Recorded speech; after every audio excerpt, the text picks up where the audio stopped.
ముఖ్యంగా బీసీ ఎమ్మెల్యేల గురించి చెప్తున్నా.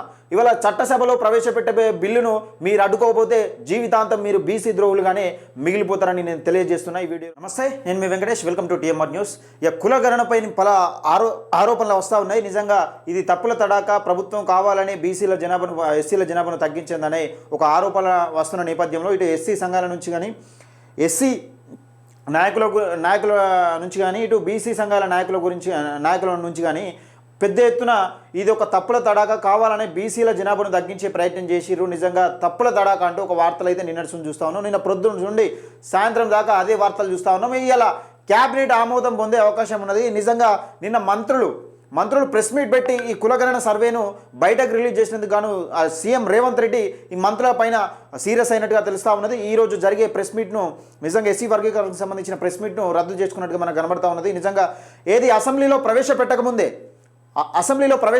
మీరు ప్రెస్ మీట్ పెట్టి ఎందుకు చెప్పడం జరిగిందని ముఖ్యమంత్రి రేవంత్ రెడ్డి గారు ప్రెస్ మీట్ పెట్టిన మంత్రులపైన పలు ఆరోపణలు వస్తున్న నేపథ్యంలో, అంటే ప్రెస్ మీట్ పెట్టిన మంత్రులపైన ఏది సీరియస్ అయిన నేపథ్యంలో ఈ వార్త అంతా చక్కర్లు కొడతా ఉన్నది. నిజంగా బీసీ సంఘాలు కూడా పెద్ద ఎత్తున తీన్మార్ మల్లన్న కానీ ఇటు ఆర్ కృష్ణన్న కానీ పెద్ద ఎత్తున దాన్ని తప్పుల తడాక బీసీ జనాభాను తగ్గించారంటే ఒక నిన్న ప్రెస్ మీట్లో చూసినాం. ఒకవేళ ఇది బీసీలకు అన్యాయం జరిగిందా, అసలు కులగణన సర్వే ఏం చెప్తుంది, గతంలో ఎట్లుండే జనాభా ఇప్పుడు ఎట్లా తగ్గించారు అనేది మనం క్లియర్గా ఇప్పుడు తెలుసుకునే ప్రయత్నం చేద్దాం. దయచేసి వీడియో చూసే ముందు లైక్ చేయండి, షేర్ చేయండి. చూద్దాం నిన్న ఇక విషయం ఏంది, ఏం జరిగింది, నిన్న ఆర్ కృష్ణన్న ఏం మాట్లాడేది మనం చూసుకునే ప్రయత్నం చేద్దాం. బీసీల పొట్ట కొట్టడానికి తప్పుడు లెక్కలు ఆర్ కృష్ణన్న. రాష్ట్ర ప్రభుత్వం ప్రకటించిన కులగణన లెక్కలు తప్పు అని ఎంపీ ఆర్ కృష్ణయ్య ఆరోపించారు. కేసీఆర్ చేసిన సర్వేలో 52% బీసీలు ఉన్నారు. మురళీధరన్ మండల్ కమిషన్ రిపోర్టు ప్రకారం అంతే శాతం ఉన్నారు కాంగ్రెస్ ప్రభుత్వం. అయితే ఇక్కడ విషయం ఏంటంటే కేసీఆర్ చేసిన సర్వే సకల జనుల సర్వే అని ఒకటి చేసిండు కదా, ఒకటి తెలంగాణ వచ్చిన కొత్తలో ఒకటి సర్వే చేసిండు కదా, దానిలో ఏం సర్వే చేసిండు, కేసీఆర్ చేసిన సర్వేలో బీసీలు ఎంతమంది ఉన్నారు, 52% బీసీలు ఉన్నారని చెప్తా ఉన్నారట. అయితే మురళీధరన్ మండల్ కమిషన్ రిపోర్ట్ కూడా అట్లనే ఇచ్చింది అని చెప్తా ఉన్నాడు. అయితే కాంగ్రెస్ ప్రభుత్వం మాత్రం 42% బీసీలు ఉన్నట్లు చూపిస్తుంది. బీసీల పొట్ట కొట్టడానికి తప్పుడు లెక్కలు చూపిస్తున్నారని, ఈడబ్ల్యూఎస్ రిజర్వేషన్లు కాపాడేందుకే బీసీలకు అన్యాయం చేస్తున్నారని, ఈ లెక్కలు మళ్ళీ రివ్యూ చేయాలని కోరారని ఆర్ కృష్ణ చెప్తా ఉన్నారు కదా. నిజంగా ఇప్పుడు తెలంగాణలో పెను దుమారం రేగుతున్నది ఏంటిది, ఈడబ్ల్యూఎస్ రిజర్వేషన్ దాదాపు 6 నుంచి 8%, సరే 8% 7% అనుకుంటే వీళ్ళకు 10% రిజర్వేషన్లు ఎట్లా తీసుకుంటారు, వీళ్ళకు జనాభా తక్కువ ఉంటే ఎక్కువ రిజర్వేషన్లు ఎట్లా తీసుకుంటారు. నిజంగా ఎకనామికల్ వీకర్ సెక్షన్ గురించి, ఈడబ్ల్యూఎస్ సర్టిఫికేట్ గురించి, ఈడబ్ల్యూఎస్ నిజంగా రిజర్వేషన్ల గురించి పెను దుమారం రేగుతూ ఉన్నదని నిజంగా పెద్ద ఎత్తున ఆ అంశం అయితే చర్చనీయాంశంగా మారింది ఈడబ్ల్యూఎస్ రిజర్వేషన్. దాన్ని తప్పించుకునేందుకే ఇలా జనాభా 8% నుంచి 15% పెంచుకున్నారని ఒక ఆరోపణ వస్తున్న నేపథ్యంలో నిన్న పెను దుమారం అంటే పెద్ద దుమారమే రేగింది. ఇక ఆర్ కృష్ణ అంటే ఒకసారి తీన్మార్ మల్లన్న ఏమన్నాడో చూద్దాం.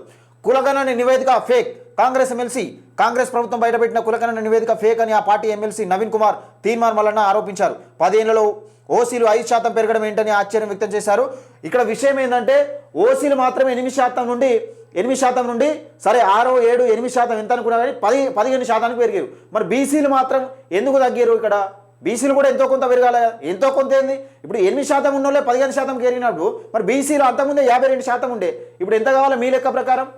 ఇప్పుడు మీ లెక్క ప్రకారం మొత్తం బీసీలనే ఉండాలి తెలంగాణలో, మరి ఎందుకు తగ్గింది? 14లో కేసీఆర్ నిర్వహించిన సమగ్ర కుటుంబ సర్వే కరెక్ట్ అని చెప్పారు. ఈ సర్వేలో దుబాయ్కి వలస వెళ్ళిన వ్యక్తులు కూడా వచ్చి పాల్గొన్నారు. కాగా 2014లో కేసీఆర్ నిర్వహించిన సమగ్ర కుటుంబ సర్వేలో ఏం తేలింది, దుబాయ్ నుంచి వచ్చి కూడా నిజంగా అప్పుడు తెలంగాణ వచ్చిన కొత్తలో మన తెలంగాణ మొత్తం ఒక సెంటిమెంట్ రూపకంగా నిజంగా దుబాయ్ వేణులు కూడా వచ్చి సర్వే చేయించుకొని పేరు వలస వెళ్ళిన వ్యక్తులు కూడా వచ్చి పాల్గొన్నారు. కాగా కులగణన సర్వేలో 3.1% జనాభా పాల్గొనలేని నివేదిక పేర్కొన్నది. మరి ఎందుకు పేర్కొనలే? నిజంగా ఒక ఆరోపణలు వస్తున్నాయి. ఏంటి అంటే మా ఇంటికి రాలేదు అధికారులు, అంటే మా ఇంటికి రాలేదని చాలామంది. ఎందుకు చేయలేకపోయారు మరి వీళ్ళు? ఇప్పుడు ఊళ్ళో గ్రామాల వాళ్ళే కదా టీచర్లు, మీరు చేయాల్సింది అంగన్వాడీ టీచర్లు వాళ్ళే కదా, ఎందుకు చేయలేకపోయారు మరి? ఎందుకు తప్పుడు లెక్కలు చూపెడతారు? కొందరికి సంబంధించి అంటే వాళ్ళు రెడ్డిలు కాకుండా రెడ్డిలు అని వేసారట, రెడ్డి అని పడ్డదట. మరి ఇట్లా జనాభా పెంచిరా ఏందనేది చూడాలి. అసలు వాస్తవానికి మనం ఇప్పుడు చూద్దాం, నిజంగా ఏ జనాభా ఎంత తగ్గించారు, నిజంగా జనాభా పెరిగిందా లేకపోతే తప్పుడు లెక్కన నిజంగానే వీళ్ళు తీన్మార్ మల్లన్న కానీ ఆర్ కృష్ణ కానీ వీళ్ళు చెప్తున్న మాటలు నిజంగా తప్ప కరెక్ట్ అనేది చూద్దాం ఒకసారి. అయితే క్యాస్ట్ వైజ్ పాపులేషన్ ఇక్కడ పర్సంటేజ్, క్యాస్ట్ పాపులేషన్ ఇక పర్సంటేజ్ అంటే 2014 17/8/2014 ఇక్కడ 2020 సర్వే ఇక్కడ చూసుకుందాం ఒకసారి. ఎస్సీ జనాభా 63,60,158 ఉండే అప్పుడు ఏది 2014లో. అయితే ఇక్కడ పర్సంటేజ్ ఎంత చూపించింది? 18% చూపించింది. ఇప్పుడు 2024కి వచ్చేసరికి ఏమైంది? 61,84,319. ఇక్కడ పర్సంటేజ్ ఎంత చూపిస్తుంది?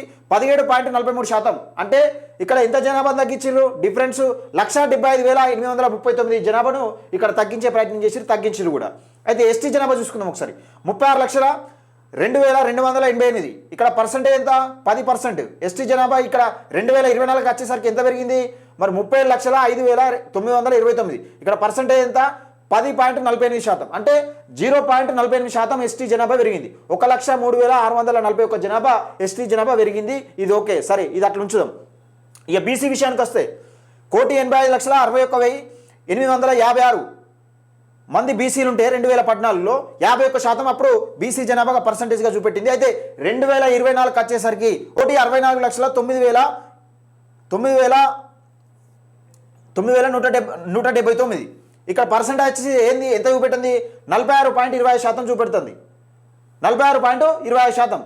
20% అంటే ఇక్కడ ఎంత తగ్గింది? 2014 ఇప్పటికే దాదాపుగా 46.20% అంటే 5% తీసేసిరు. అంతేనా? 5% కిందకో మీదకో 5% తగ్గించారు. అంటే డిఫరెంట్ ఎంత? 21,52,677 మందిని చంపేసిరు అనుకో, ఒక విధంగా చెప్పాలంటే. ఇక ముస్లిమ్స్ 46,25,062 ముస్లిమ్స్ 13%. ఇక్కడ ముస్లిమ్స్ 44,59,12. ఇక్కడ విషయం తీసుకుంటే ఇక డిఫరెంట్ ఎంత ఉంది? మైనస్ చేసిరు ఇక్కడికి. ఇక్కడ 13% ముస్లిం చూపెడితే గత సర్వేలో 2014 సర్వేలో ఇక్కడ ముస్లిమ్స్ ఇక్కడ 2024లో ఎంత పర్సెంటేజ్ చూపెడుతుంది? 12.56. అంటే ఇక్కడ ముస్లిం జనాభాను కూడా తగ్గించే ప్రయత్నం చేసిరు. ఎంత తగ్గించారు అంటే 1,66,050 మందిని తగ్గించారు. ఈ అదర్ ఫార్వర్డ్ క్లాసెస్ ఇక్కడ ఇక 31,29,160 ఉంటే 8% ఉంటే అదర్ ఓసీ జనాభాకు సంబంధించి ఇక్కడ పాపులేషన్ వచ్చేసరికి 2024కి వచ్చేసరికి ఎంత చూపెడుతుంది? లేదా జనాభా 47,19,115. అంటే 13.31%. అంటే ఇక్కడ ఎంతమంది పుట్టిరు? ఇక్కడ ఎంతమంది ప్లస్ అయింది? ఇక్కడ ఇలా జనాభా ఎంత పెరిగింది? 15,89,955 జనాభా అనేది ఇక్కడ పెరగడం జరిగింది. టోటల్ ఇక్కడ 3,63,95,796 జనాభా అప్పుడుంటే ఇప్పుడు టోటల్ ఎంత అయింది? 2024కి వచ్చేసరికి ఇక్కడ జనాభా ఎంత ఉంది? 2014 లెక్క ప్రకారం 3,63,95,796 ఉంటే ఇక్కడ 2024కి వచ్చేసరికి 3,54,77,554 జనాభా ఉంది.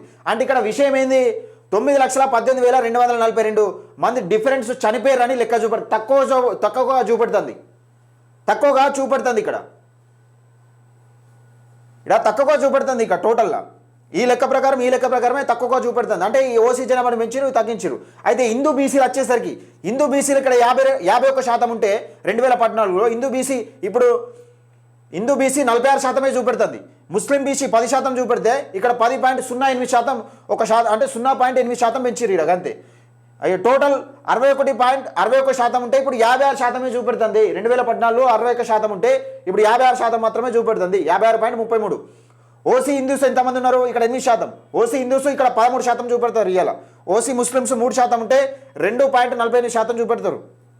టోటల్ వచ్చేసి ఎంత? 11%. ఇప్పుడు 15% చూపెడతారు. ఈ లెక్క ప్రకారమే ఓసీ జనాభా ఎంత ఉండాలి? 11% అప్పుడు చూపెట్టాం కానీ ఇప్పుడు 15% చూపెడుతున్నారు లెక్క.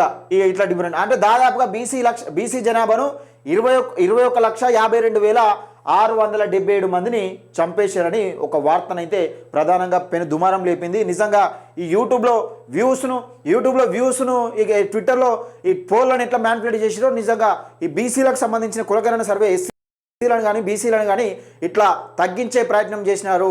వీళ్లకు నిజంగా రిజర్వేషన్లు పెరిగితే మన భవిష్యత్తుకు ప్రమాదం ఉండే అవకాశం ఉన్నది కాబట్టి వీళ్ళను రిజర్వేషన్లు తగ్గించే ప్రయత్నం చేసినారు. మరి నిజంగా ఇవాళ చట్టసభలో నిజంగా బీసీ ఎమ్మెల్యేలారా బీసీ ఎంపీలారా మీకు నిజంగా ఉంటే ఇవాళ చట్టసభలో అసెంబ్లీలో నిజంగా ముఖ్యంగా బీసీ ఎమ్మెల్యేల గురించి చెప్తున్నా.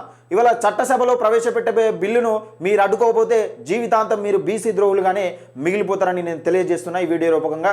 దయచేసి ఈ వీడియోని ఎక్కువ మందికి షేర్ చేసే ప్రయత్నం చేయండి, లైక్ చేయండి, మీ అభిప్రాయాన్ని కామెంట్ రూపంలో తెలియజేయండి. తప్పకుండా మన ఛానల్ని సబ్స్క్రైబ్ చేసుకోండి.